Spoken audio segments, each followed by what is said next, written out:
नमस्कार मित्रों, आज हम पढ़ेंगे त्रिभुज। सबसे पहले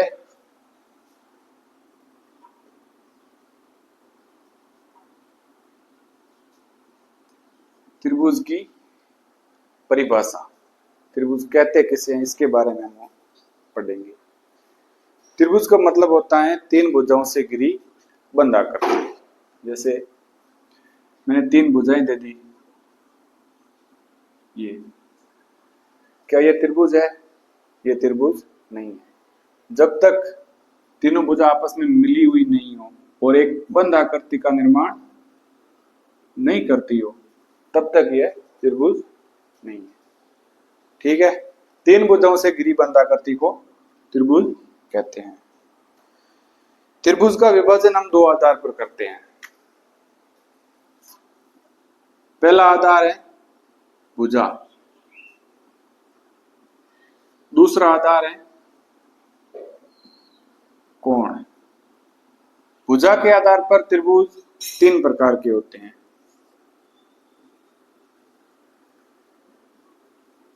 समबाहु त्रिभुज,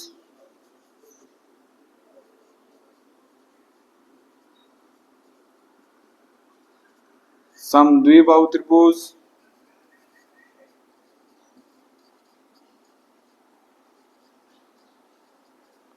विषमबाहु त्रिभुज। कोण के आधार पर भी त्रिभुज तीन प्रकार के होते हैं।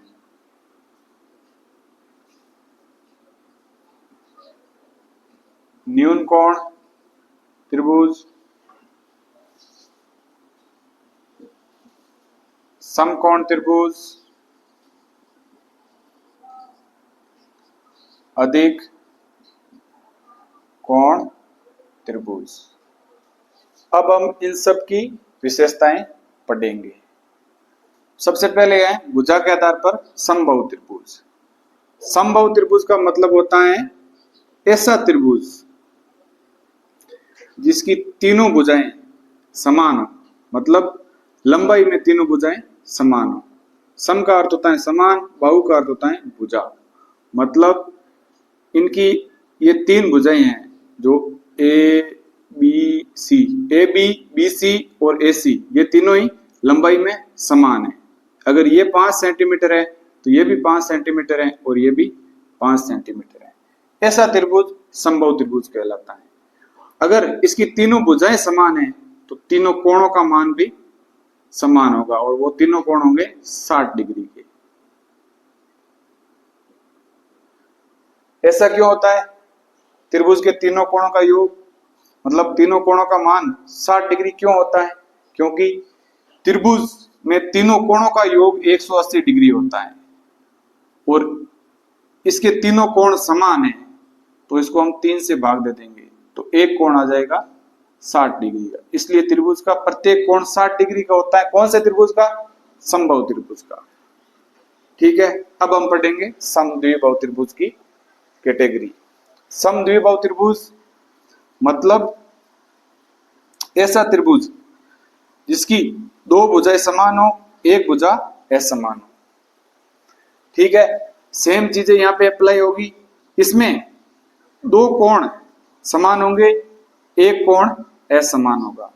मतलब जो भुजा समान है इनके सामने वाला कोण तो होगा दोनों समान, और जो असमान भुजा है इसके सामने वाला कोण होगा असमान। ठीक है, अब आ गए विषमबाहु त्रिभुज। विषमबाहु त्रिभुज का मतलब होता है ऐसा त्रिभुज जिसकी तीनों भुजाएं असमान हो और इसके तीनों कोण भी असमान होंगे। ठीक है, अब है कोण के आधार पर त्रिभुज। कोण के आधार पर भी त्रिभुज तीन प्रकार के होते हैं। न्यून कोण, समकोण, अधिक कोण। ऐसा त्रिभुज जिसके तीनों कोण 90 डिग्री से कम हो, 90 डिग्री से कम हो। ऐसा त्रिभुज जिसके तीनों कोण 90 डिग्री से कम हो, वो मतलब त्रिभुज कहलाता है न्यून कोण त्रिभुज। अब जैसे कि यह है, इसके एक कोण 50 डिग्री है, एक कोण मान लो 60 डिग्री, तो तीसरा कोण क्या होगा? 50 और 60 110, पीछे क्या बचा? 70 डिग्री। मतलब त्रिभुज के तीनों कोणों का योग 180 डिग्री होता है। ठीक है, इसी तरीके से समकोण, ऐसा त्रिभुज जिसका कोई भी एक कोण 90 डिग्री यानी समकोण होना चाहिए और बाकी वाले दो कोण न्यून कोण होंगे। ठीक है, इसी तरीके से अधिक कोण, ऐसा त्रिभुज जिसका एक कोण 90 डिग्री से ज्यादा होगा, एक कोण 90 डिग्री से ज्यादा होगा और बाकी दो कोण न्यून कोण होंगे। ये मान लो 110 डिग्री का है, तो बाकी ये दो कोण 90 डिग्री से कम होंगे। इस तरीके से हमने त्रिभुज के मतलब विभाजन किस आधार पर, भुजा के आधार पर भी और कोण के आधार पर भी, और भुजा के आधार पर 3 प्रकार के, कोण के आधार पर भी 3 प्रकार के, इन सारे त्रिभुजों की हमने विशेषताएं समझ ली हैं। अब हमारा मेन उद्देश्य है इन सारे त्रिभुजों का क्षेत्रफल ज्ञात करना। इन सारे त्रिभुजों का क्षेत्रफल ज्ञात करने के लिए हमें इसके अलग अलग सूत्र बनाएंगे। वो सूत्र बने कैसे हैं उसके बारे में हम चर्चा करेंगे। तो सबसे पहले हम इस समकोण त्रिभुज का सूत्र बनाएंगे, उसके बाद समबाहु त्रिभुज का सूत्र बनाएंगे, उसके बाद समद्विबाहु त्रिभुज का सूत्र बनाएंगे, उसके बाद विषमबाहु त्रिभुज का सूत्र बनाएंगे।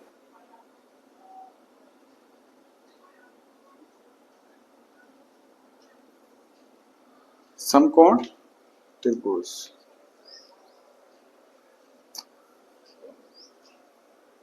सर्वप्रथम हम समकोण त्रिभुज का सूत्र बनाने की विधि समझेंगे, उसके बाद समकोण त्रिभुज के क्षेत्रफल ज्ञात करने के क्वेश्चन सॉल्व करेंगे। तो समकोण त्रिभुज की विशेषता मैंने क्या बताई थी, ऐसा त्रिभुज जिसका कोई भी एक कोण 90 डिग्री या समकोण हो और बाकी दो कोण न्यून कोण होंगे। ठीक है, और हर समकोण त्रिभुज पर एक आयत का निर्माण कर सकते हैं। कैसे कर सकते हैं, इस भुजा को यहां से ऐसे आगे बढ़ाए और इस भुजा को ऐसे आगे बढ़ाए, तो हर समकोण त्रिभुज पर हम आयत का निर्माण कर सकते हैं।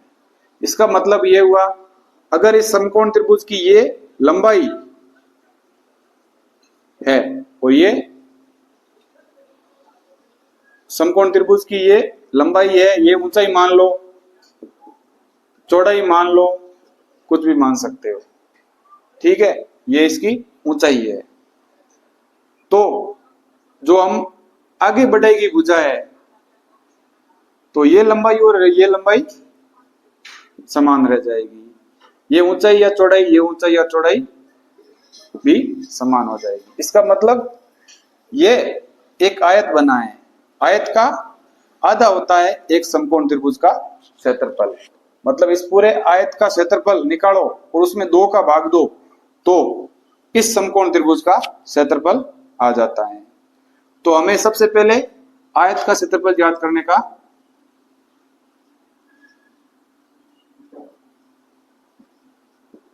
सूत्र लिखना है, समझना है। आयत का क्षेत्रफल आप सबको पता है, लंबाई गुणा चौड़ाई, लंबाई गुणा चौड़ाई। तो हमें समकोण त्रिभुज का क्षेत्रफल ज्ञात करने का सूत्र इससे आयत के क्षेत्रफल से मिल जाएगा। कैसे, आयत का क्षेत्रफल में 2 का भाग दो, तो समकोण त्रिभुज का क्षेत्रफल अपने आप मिल जाएगा। तो हम समकोण त्रिभुज का